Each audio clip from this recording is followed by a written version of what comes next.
Hello everyone, my name is Richard Gentry, President and founder of RG Strategic Interventions LLC. I want to welcome you to this module.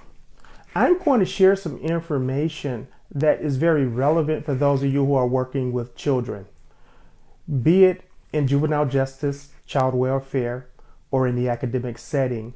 I believe that one of the greatest challenges that we face is how to appropriately deal with kids who misbehave. So I want to talk about the goals of misbehavior in this module. A lot of what I have to share has been taken from the works of Rudolf Dreikurs, who was an Austrian social psychologist, and he was greatly influenced by a man by the name of Alfred Adler. Rudolf Dreikurs developed a social discipline model primarily for the classroom setting, but it's very appropriate to take his work and apply it to various areas of whatever discipline you are involved in. One of the things we have done in my facility is we have applied the works of Rudolf Dreikurs to the detention setting, and it works quite well. So we do presentations and training on the works of Rudolf Dreikurs. So in regards to his social discipline model, it fits in whatever venue that you are in when it comes to working with children. You may be in the community, working in a community center. You may be doing community-based work in regards to working with at-risk youth. Whatever the venue is, what I have to share with you will be very much applicable. Mr. Dreikurs teaches that all misbehavior is the result of a child's mistaken assumption about how to find a place in life and to gain status. We talked in the past modules, that all behaviors have a purpose and that everyone wants to belong, be it whether it's the gang member, someone in a fraternity or a sorority, or someone in social circles, churches such as church groups, and things such as that. Whatever it is in regards to the people we're talking to, whoever they are, I should say, we want to belong. So we're going to talk about that because every human being do want to fit in because we are social beings primarily. Mr. Dreikurs teaches this social discipline model based on 4 premises, and it is this. Number 1, we're social beings and our basic motivation is to belong. Number 2, all behaviors have a purpose. Number 3, human beings are decision-making organisms.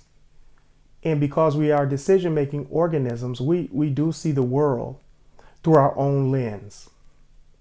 We don't necessarily see the truth of the world, but we see the world through what we perceive as truth. And that which we perceive as truth is what we act on. So we want to talk about that. So as we get into the goals of misbehavior, we're going to talk about each of these various aspects and some appropriate interventions when it comes to working with kids. But first and foremost, we do need to understand their purpose. Why are they acting out? The reasons for them acting out. So we as adults, we may have our own assumptions, our own beliefs in regards to why kids are behaving the way they do. But asking a why question is very relevant. And in order to appropriately address misbehavior, it's important to understand the kid. It's important to understand who you're working with. So having more information, once again, is better than having less information. So I want to talk about these 4 reasons why youth misbehave. The first reason kids misbehave is that they want your attention. People want to be relevant in life. Young people want to be relevant in life. There's an old adage from old school parents that kids should be seen and not heard. People who feel like that may feel unimportant and they may act out. So under this premise that kids want attention, what kind of things can we do to make sure they receive the appropriate attention as opposed to acting out to receive that attention? Youth are looking to belong and be recognized. As positive adults in their lives, they crave your attention.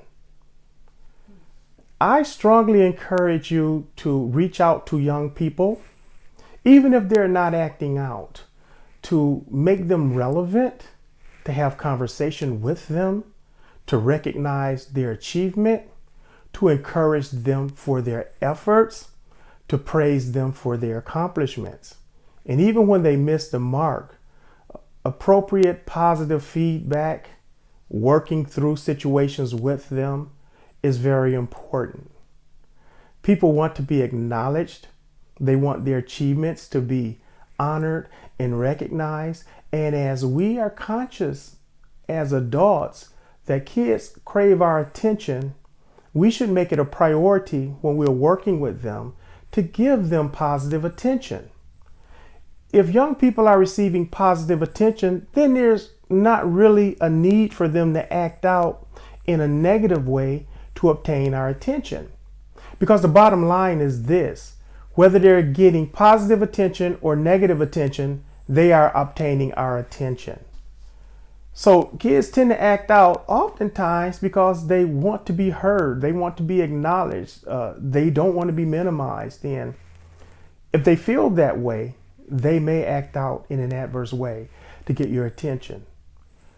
So if they feel that they're not getting the attention that they deserve, we oftentimes see misbehavior.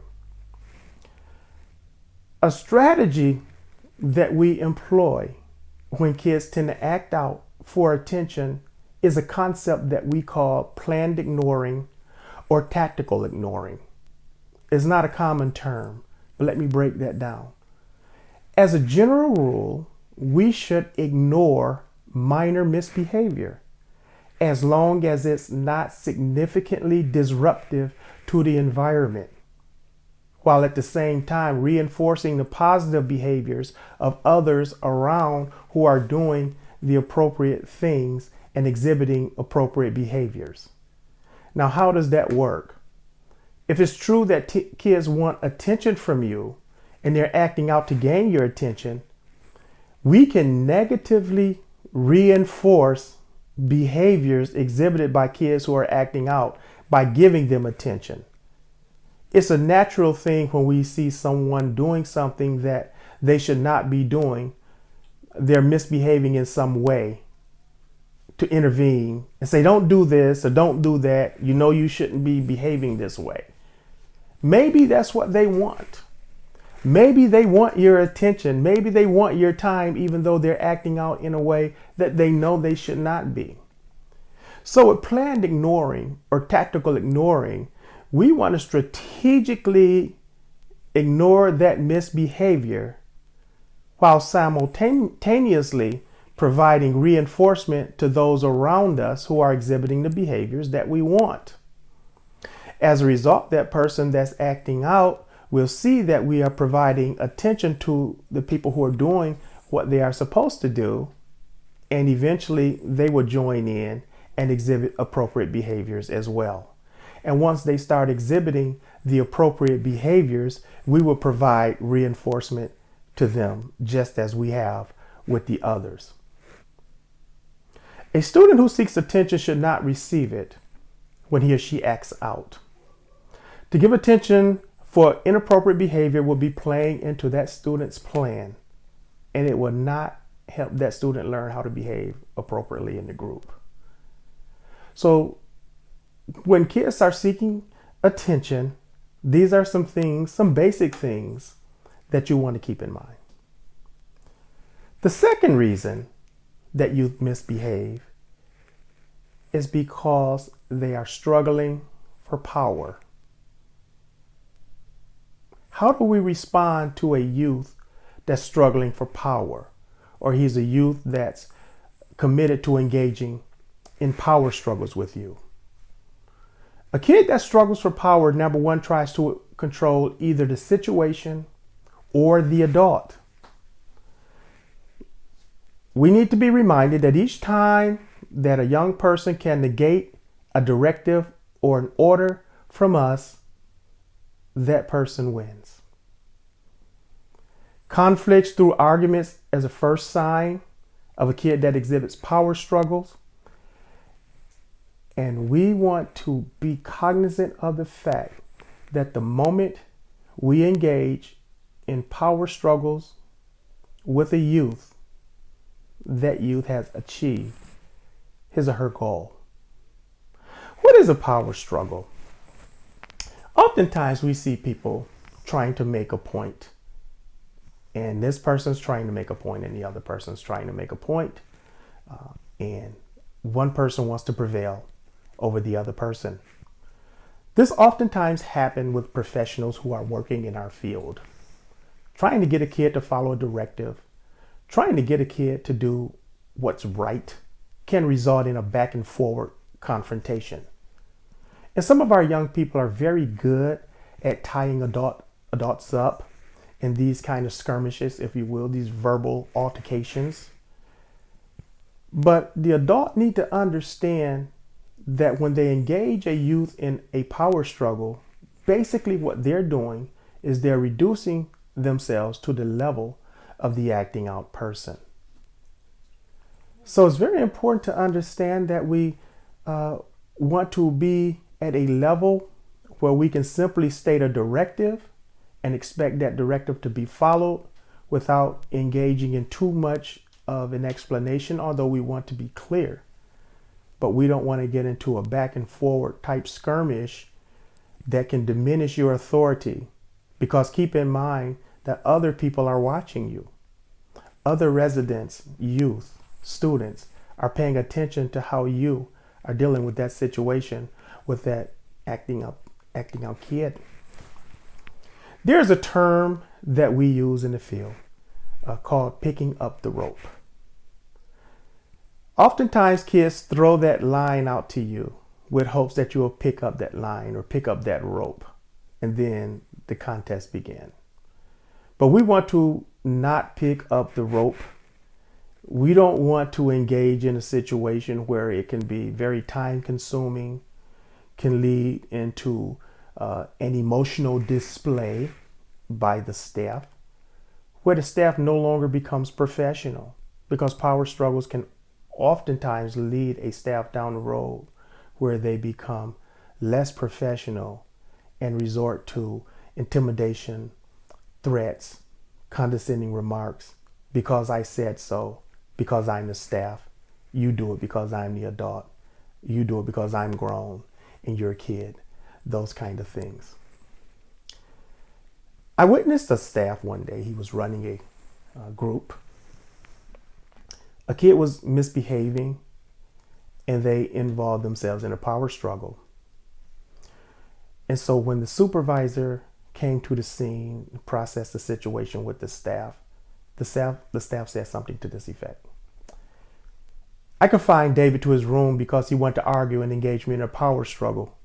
I engaged him in a power struggle and David lost. He felt good about himself. He felt good about the fact that he got into an argument with a youth, to a youth that's misbehaving, a youth that has been missocialized. And this adult, trained adult, basically got into his feelings and engaged in this back and forward. And because he was the authority, he had the ability to send this kid back to his room as a punishment. And he felt good about it. So I said, yes, I engaged him in a power struggle. We went back and forward and he lost. So that's the way those kind of things work. We don't ever want to get into those kind of situations. We always want to be in control of the situation, but we want to be in control in a professional type of way. So engaging in power struggles is not healthy. It's not good. We want to set limits that are enforceable, limits that are clear and concise, whereas we do not want to engage in a long verbal dispute. So that's how you basically handle situations like that. You redirect, you set limits, you don't engage in power struggles. The next thing I want to talk about in regards to the third reason of why youth misbehave is revenge based. These kids have lost many battles in life. They have not fared so well in school. They have not fared so well at home. They have not fared so well in the community. They have not fared so well with extracurricular activities. For some reason, whatever that reason may be, they end up not being able to accomplish their goals. And so after many failed attempts, these kids become angry. They become hostile. They want to find a way to get back at the adult. So if a youth feels unfairly treated, they will use retaliation as a means of recognition. And this usually occurs after a long series of failed efforts for attention getting and a struggle for power. So if they feel they're not getting their way, they can become angry, they can become hostile. They will take any opportunity they can to get back, to make themselves relevant. So when we run into a young person like that, how do we deal with them? Wolfgang, in his writings, in his teachings, he says this, that a person such as this should be handled in a caring and affectionate manner. This youth appears to be unloving and uncaring, and this youth seems to be very hard to warm up to. But this is the exact thing that youth wants. He wants to be cared for, wants to be recognized. He wants to be acknowledged for the person that he or she is. So I do understand that sometimes it's very difficult dealing with this person that's always challenging us, that's always looking for a way to say gotcha, to undermine your authority. These things happen. Keep in mind that these kids have been greatly damaged by their primary caregivers. They have been greatly damaged by their environment. These kids have been mis-socialized, meaning that they've been taught the wrong things in life. They've also been under-socialized, whereas they have not been taught anything relevant to be successful. And then they find themselves into our facilities and into our programs. And so they have a difficult time relating. They have a difficult time finding normalcy in being successful and achieving the goals and projects that we may have for them. So we do have to be patient. We do have to be loving. We do have to be caring with them. We have to understand that working with these young people and seeing results oftentimes takes a lot of time. So day by day is a good axiom. As they say, inch by inch is a cinch. Yard by yard, it's not hard. Let's go to the fourth reason that youth misbehave. The fourth reason is this. After failed attempts of gaining attention and struggling for power and being vengeful, over many attempts, oftentimes these young people feel helpless and inadequate. They see themselves as flawed individuals. They see themselves as defective. They see themselves as irrelevant. After all, they may say, what have I succeeded at in life? What have I done to make people proud of me? I'm 2 grades behind. My mother can't stand me. My stepfather beats me. I have encounter after encounter with teachers, law enforcement, public safety.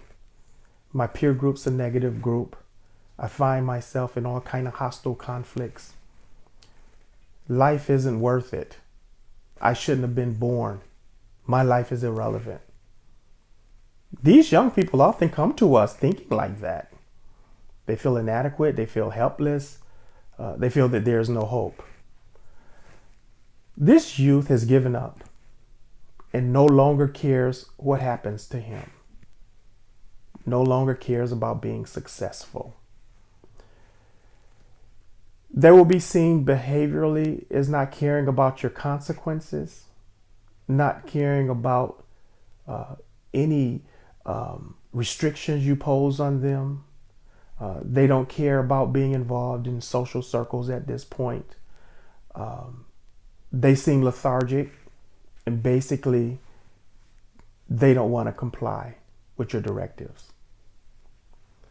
Oftentimes when we run into kids like this, the direct care person will feel inadequate or incapable of relating to this student because this student has experienced oftentimes years and years of failure. Here is some interventions that will be beneficial for this type of kid. In fact, it will be beneficial in working with any kid, but especially this kid who feels helpless. What we want to do is modify instructions. We can't give them complex and sophisticated instructions and expect them to follow through because they won't. So we have to simplify things for this kid. We have to modify instructional methods. And so we have to take a step-by-step approach when we're dealing with the learning process. One-on-one tutoring is very effective because we can go at the rate of that kid.